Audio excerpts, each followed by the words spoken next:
శ్రీమాత్రే నమః. నమస్తే అండి. ఎలా ఉన్నారండి? అంతా బాగున్నారా? నేను కూడా బాగున్నానండి. ఈరోజు సీమ చింతకాయలు చూపిస్తున్నానండి.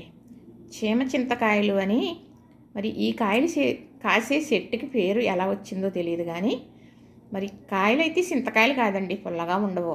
ఇలా లేతగా ఇలా ఉన్న కాయలు అయితే ఒగరగా ఉంటుంది.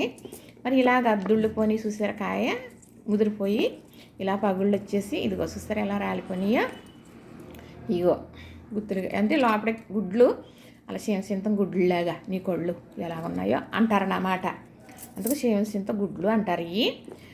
ఈ తీగా ఉంటాయండి. ఎలా ఉంటాయంటే ఇప్పుడు కొబ్బరి గుడ్డు తింటాం కదా మనం, అలాగే కొబ్బరి మొవ్వు కూడా తింటాం కదా. అది పెద్ద స్వీట్ ఉండదు, బాగుంటుంది కదా తిన్నాక. అలానే ఉంటాయి. ఇలాగా అవ్విన కాయలు అవ్వకుండా ఇలాగ ఉన్నాయనుకోండి, పగిలిగా రాకుండా ఇంకాను. ఇవైతే ఒగరగా ఉంటాయి అన్నమాట. కొంచెం ఒగరగా ఉంటుంది, గొంతుకు దిగలేనట్టుగా ఉంటుంది. కానీ చింతకాయలు కూడా తినాలండి, చాలా మంచిది. ఈ కాయ చూసారా ఎర్రగా ఎలా ఉందో, చక్కగా ఎలా పగిలిందో. కాయలు ఎలా ఉన్నాయి చూసారు, గుడ్లు చింత గుడ్లు. ఇవి చింతకాయలు అంటే ఆ చెట్టు నిండా చీమలు ఉంటాయన్నమాట. చీమలు అసలు మనుషుల్ని ఎవరినే రానివ్వవు దగ్గరికి. ఆ చింత చెట్టు దగ్గరికి ఎవ్వరు కూడా వెళ్ళరండి. చీమలు ఎర్ర చీమలు పట్టేసి పుట్టల కింద నుంచి చెట్టు పై వరకు కూడా చీమలు ఉంటాయన్నమాట. పోనీ అంతకు చీమలు ఉంటాయి కాబట్టి చింత చెట్టు అన్నారు అనుకుందాం. మరి ఈ చింతకాయలని ఎందుకు అన్నారండి మీకు తెలుసా? మీకైతే తెలుసా? ఈ పుల్లగా ఉండవు కదా, మరి మరి చింతకాయలు అన్నారనుకోండి. అయితే ఇవి కూడా తినాలండి, చాలా మంచిది మనకి. ఏ టైంలో వచ్చేవి ఆ టైంలో తినాలి అని చెబుతాను కదా. శరీరానికి కావలసిన విటమిన్ అందాలి అంటే మరి ఏ టైంలో వచ్చే పళ్ళు కానీ ఇలాంటి చింతకాయలు కానీ, మళ్ళా మనకి ముంజులు కానీ, ఇంకా చాలా రకాలు వస్తాయి వేసవి కాలంలో. ఎండాకాలం మాత్రమే వస్తాయి కదా గులాబ్ జామ్, వాటర్ యాపిల్ కదా.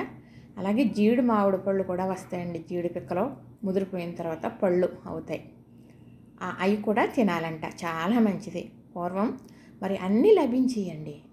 అన్నీ అంటే ఇప్పుడు వచ్చి కొన్ని రకాల వెరైటీలు లేదు కానీ బస్తాకాయలు వచ్చాయి, నారింజ కాయలు, అరటిపళ్ళు ఎప్పుడూ ఉండేవి అనుకోండి. కొబ్బరి బొండం కావాలంటే చెట్టు మీద తీసేసుకునేవారు. ఇలా చింతకాయలంటే ఎడారిలో ఉంటాయండి. పొలాలు ఉన్నాయనుకోండి, గొట్ల మీద రోడ్డు వార ఉంటాయన్నమాట చెట్లు, చింతకాయలు కాసే చెట్లు. అయితే చెట్టు కాలవాళ్లే కాదండి, చెట్లు లేని వాళ్ళు కూడా అందరూ కోసుకుంటారు. పెద్ద పెద్ద చెట్లు బోళ్ళు కాయలు ఉంటాయి, కోసేసి కనకాయలు ఆ చెట్టు గల వాళ్ళకి ఇచ్చి కనకాయలు తెచ్చుకుంటారు కూడా. అలా చింతకాయలు కానీ చింత చిగురు కానీ ఇలా చింతకాయలు కానీ అలానే చేసేవారంటే పూర్వం. చెట్టున్న వాళ్ళే తినాలి, చెట్టున్న వాళ్ళదే అధికారం, ఇంకెవరికి ముట్టుకోనాక లేదు అనేలాగా ఉండేది కాదు. అలాగా చెట్టున్న వాళ్ళకి ఎంత అనుభవంగా తినేవారో చెట్లు లేని వాళ్ళు కూడా అంతే అనుభవంగా, పొలం లేని వాళ్ళు కూడా తినేవారండి. అంత గొప్పగా ఉండేటప్పుడు ఆ రోజులు గుర్తుకొస్తూ ఉంటే నాకు అలాంటి రోజులు మళ్ళీ వస్తాయా అని అనుకుంటూ ఉంటానండి. అయితే ఈ చింత గుడ్లు అంటారన్నమాట. ఈ గుడ్లులాగా ఉన్నాయి కదా, మరి చూశారు కదా ఎలా పగులొచ్చేసి చక్కగా ఇదిగా ఎలా ఇడిపోయింది. ఇవి అయితే తియ్యగా ఉంటాయండి. ఇలా ఇడిపోయింది కదా, అవి కాయలు అవి చక్కగా ఇడిపోయింది. ఇందులో గింజ చూసారా ఎంత నల్లగా ఎలా ఉందో, చక్కగా ఇయ్యనండి ఇత్తనాలు. కానీ చింత మొక్కలు ఎక్కడ దగ్గరగా పెంచరులేండి. ఇదేమి చెట్టు వేసి ఎవరూ పెంచరు, ఎవరు చింత మొక్క ఏమి నాటరండి. ఇప్పుడు నర్సరీలు నర్సరీలా మామూలుగా మొక్కలు పెంచుకుంటున్నాం కదండి, మిద్దె తోటలనేవి పెడుతున్నారు. చింత చెట్టు అని కూడా చెప్పడం విన్నాను అనుకోండి. దీనికి కూడా ఇంత ప్రసిద్ధి వచ్చిందా అని అనిపించింది. ఎవరి కళ్ళన్నా చూసారనుకోండి, పెద్ద కళ్ళు ఉన్నాయనుకో, చింత గుడ్లాగా ఎంతంత కళ్ళు ఉన్నాయో అంటారండి. ఈ దీనికి పోలుస్తారన్నమాట ఈ గుడ్డుని. ఈ చింత గుడ్లు అంటారు. అన్నయ్యలు కోసుకొచ్చేవారండి, ఎంతో ఇష్టంగా తినేవాళ్ళం. అప్పుడైతే ఇంతంత గుడ్లు ఉండేయండి అంగన, చాలా బాగుండి అన్నమాట. అయితే తీపి ఎక్కువగా ఉండేవి, ఇప్పుడు అంత తీపి లేవండి. పూర్వం అయితే ఎడారిలో చెట్లు, రోడ్డు వారి చెట్లు, ఎవరికన్నా పొలంలో ఉంటే చెట్లు కోసుకోవటం తెచ్చుకోవటం అంతేనండి. ఇప్పుడైతే అమ్మటానికి కూడా వచ్చేస్తున్నాయండి. మా వారు తీసుకొస్తారన్నమాట. ఏది కూడా వచ్చిందంటే తెచ్చేయవలసిందేనండి ఇంట్లోకి. చూసారా, ఇది ఎర్రగుడ్లు చూసారు కదా, ఎర్రగా ఎంత బాగుందో.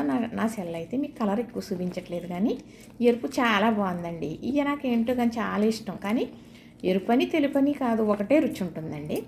అవ్విన కాయ తీపిగా ఉంటుందండి, ఇలాగా ఉన్న కాయ అయితే ఒగరుగా ఉంటుంది, అంతే తేడా. అది గొబ్బరమవ్వు గొబ్బర గుడ్లాగా ఉంటుంది రుచి. తెలుసు చాలామందికి ఇప్పుడు, ఎందుకంటే అమ్మటానికి వస్తున్నాయి కదండి, కొనుక్కుంటున్నారు కదా, తెలుసు. ఇదిగో చూసారా, ఇది ఎలా రాలిపోయిందా, అవ్విన తర్వాత ఇడిపోయి చక్కగా గుడ్లు ఇలా వచ్చేస్తాయన్నమాట. ఇది తింటుంటేనండి అదొక రకం స్మెల్ వస్తుంది అనమాట. అది నాకు చాలా ఇష్టం. ఇప్పుడు అదేనండి, పనసపండు ఎలాగా స్మెల్ ఉంటుంది, మామిడి పండు స్మెల్, అలాగే సపోటా పండు కూడా కొంచెం అది సపోటా పండు స్మెల్ వస్తుంది, అలాగ లైట్గా ఇవి కూడా అదొక రకం స్మెల్ అన్నమాట. చాలా బాగుంటుంది ఏంటిగానే, ఆ ఒక్క రుచి వాసన వల్ల ఏమో కానీ చాలా బాగుంటుందండి. ఈ గుడ్లు తింటుంటే ఏదో అనుభూతి. పూర్వం చిన్నప్పుడు తినేవాళ్ళం కదా, ఇవి కూడా అమ్మటానికి వస్తున్నాయి, కొనుక్కుంటున్నాం, ఇప్పుడు ఎక్కడ వస్తాయి అనుకోనక లేకుండా అని నేను చాలా ఆశ్చర్యంగా అనిపిస్తుందండి. పూర్వం అన్నీ చూశాను కాబట్టి. చక్కగా ఇవి కూడా ఇలా ఏం చేస్తానంటే, ఇప్పుడు చక్కగా ఈ గుడ్లు ఉన్నాయి కదా, ఇవి చూసుకుంటూ ఆనందం పడుతూ ఎలాగైతే మొత్తం మీద గుడ్లన్నీ తినేస్తానండి. తర్వాత ఇవి ఉండిపోతాయి కదా, ఇలాగని గ్యాస్ వచ్చినప్పుడల్లా కాయ ఆకారం చూసుకుంటూ ఉంటానన్నమాట. అబ్బో ఇలాగా పూర్వం ఇలా ఉండి కదా అని. మళ్ళీ ప్రేమ కలిగింది అనుకోండి, ఎవరుగా ఉన్నా కూడా వాళ్ళు చేసుకుని తినేస్తాను చూడండి, ఏ పాడైను. చిన్నతనం అనుభవం కాబట్టి, అప్పటి నుంచి తెలుసు కాబట్టి నాకు. ఇప్పుడు చెప్పితే పిల్లలకి ఇలా ఉందేంటి తినాలా అని అడుగుతారు పిల్లలు, కానీ తినాలండి. 4 తినేవాళ్ళు, తినలేరు అన్నవాళ్ళు 2 అయినా తినొచ్చు అన్నమాట. ఇదనమాట సీమసింత చెట్టుకి ఉండే పేరు. సీమల వల్లేమో అలా అంటారో అని అనుకుంటున్నానండి నేను. వీటికి చింతకాయలు అనేది మాత్రం వర్తించదండి, ఎందుకంటే తీగా ఉంటాయి కానీ పుల్లగా ఉండవు. మొత్తం మీద ఇది సీమసింత చెట్టు, సీమసింతకాయలు, సీమసింత గుడ్లు అని మాత్రం అంటారన్నమాట. మన కళ్ళు పెద్దవి అయితే సీమసింత గుడ్లులాగా ఎంతంత గుడ్లు ఉన్నాయో చూడు అని కూడా పోలుస్తారండి. ఇదేనండి నాకు తెలిసింది వీటి గురించి. కానీ ఏ టైంలో వచ్చేది ఆ టైంలో చక్కగా మనం సేకరించుకుని తినడం అనేది చాలా మంచిదండి, మంచి ఆరోగ్యం. చూసారు కదా, నచ్చింది కదా, ఇంతేనండి. లైక్ చేయండి, షేర్ చేయండి, సబ్స్క్రైబ్ చేయండి.